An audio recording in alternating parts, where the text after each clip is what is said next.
ஆவியே ஆரமுதே என்னை ஆளுடை தூவி அம்பொள்ளுடையாய் சுடர் நேமியாய் பாவியேன் நெஞ்சம் புலம்பப் பலகாலும் கூவியும் காணப்பெறேன் உனகோலமே என்று பாடுகிறார். இதுவரை தன் இந்திரியங்கள் அனைத்தும் அவனை பிரிந்து தவித்த நிலையை கூறினார். அடுத்து தான் அவனை பிரிந்துள்ள நிலையை கூறுகிறார். சரி, பிரேமை கரை புரண்டு ஓடினாலும் அடையப்பட வேண்டிய அவன் வரும் வரை காத்திருக்க வேணாமோ எனில் உயிரை விட்டு பிரிந்த உடலானது தரித்திருக்க இயலுமோ என்கிறார். அவன் என் உயிருக்கும் உயிர் அல்லவோ, எப்படி பிரிந்து தரித்திருப்பேன் என்கிறார். சரி, உயிர் தங்குவதற்கு காரண வஸ்துவாக இருந்தால் மட்டும் போதுமா? இனிமை வேண்டாமா எனில் தேவர்கள் உண்ணும் அமிர்தம் போல் அல்லாமல் உள்ளத்தில் எண்ணும் போதே இனிக்கும் பரிபூர்ணமான அமிர்தமாக இருந்து என்னை அவனுக்கு எழுதி வாங்கி கொண்டானே என்கிறார். தன் தாயான வினதைக்கு தேவாமிர்தத்தை கொண்டு வந்த அழகிய சிறகுள்ள அந்த கருடனே அவனுக்கு வாகனமாய் இருக்கும்போது என்னுடைய அமிர்தமான அவனை அந்த கருடன் எனக்கு கொண்டு வந்து தரமாட்டானோ?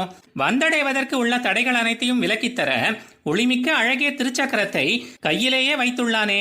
ஒரு முறை அழைத்தாலே ஓடி வருகின்ற எம்பெருமான் நான் இப்படி பலமுறை அழைத்த போதிலும் வராமல் என் நெஞ்சமானது இப்படி புலம்பி நிற்பதற்கு என் பாவம்தான் காரணமோ என்கிறார்.